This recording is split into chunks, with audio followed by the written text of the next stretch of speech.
Start महोदय 26 जनवरी 1950 को भारत में जनतांत्रिक प्रशासन की विधिवत संचालन की घोषणा की गई।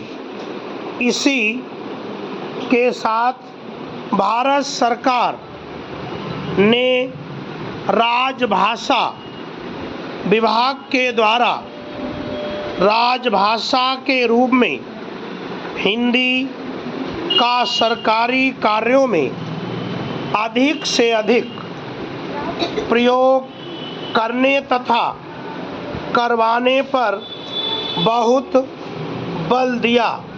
राजभाषा विभाग ने इसके लिए कई प्रयास इस प्रयोजन के लिए आरंभ किए, जिससे भारत सरकार के सभी मंत्रालयों, विभागों, कार्यालयों तथा सरकारी प्रतिष्ठानों आदि ने हिंदी का अधिक से अधिक प्रयोग किया।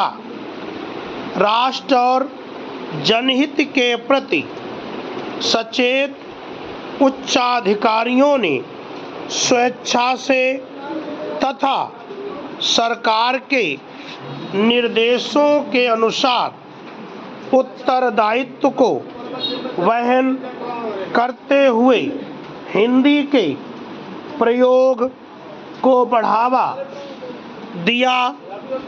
विभिन्न समितियों का गठन हुआ। उसका सबसे बड़ा लाभ यह हुआ कि अब मंत्रालय से लेकर नगर स्तर तक के कार्यालयों के उच्चाधिकारी तथा सभी कर्मचारी अपने को भारत सरकार के आदेशों निर्देशों के साथ अपनी समिति के निर्णयों का अनुपालन कराने तथा कार्यान्वयन की प्रगति पर नजर रखने लगे हैं। इससे एक लाभ यह हुआ है कि जो अधिकारी या कर्मचारी वृंद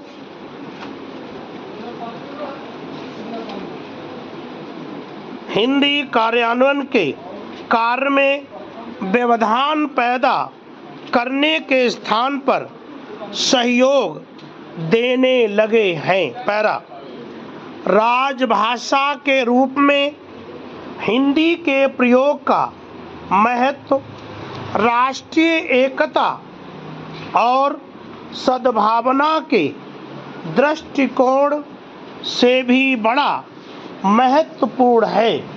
संसद तथा विधानसभाओं में विचार विमर्श कर कानून बनाना और आदेश जारी करना जितना महत्वपूर्ण है, उससे भी कहीं अधिक महत्वपूर्ण है राजभाषा नीति का प्रभावी ढंग से कार्यान्वयन करना व कराना।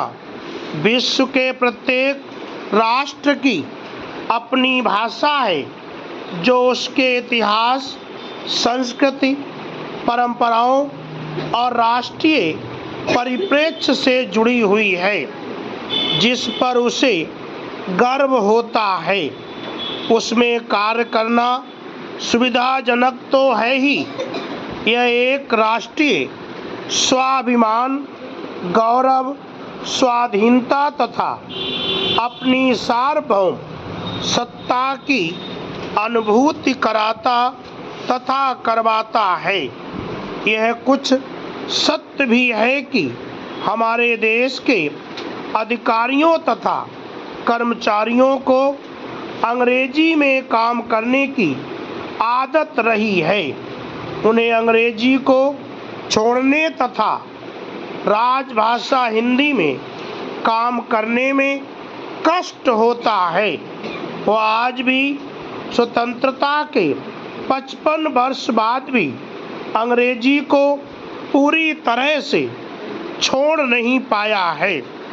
इसीलिए संविधान में राजभाषा के रूप में हिंदी को स्थान दिए जाने एवं भारत प्रशासन के आदेशों के होते हुए भी वह हिंदी में काम नहीं कर पा रहा है। स्टॉप। इसकी हिंदी बना के भेजना बच्चों।